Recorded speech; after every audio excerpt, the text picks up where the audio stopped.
கட்டி மஞ்சள் நீராடி பதிக்கும் பண்பாட்டு கவிதை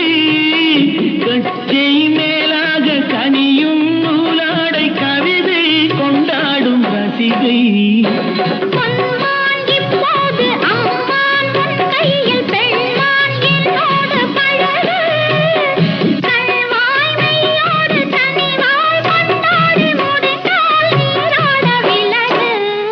புது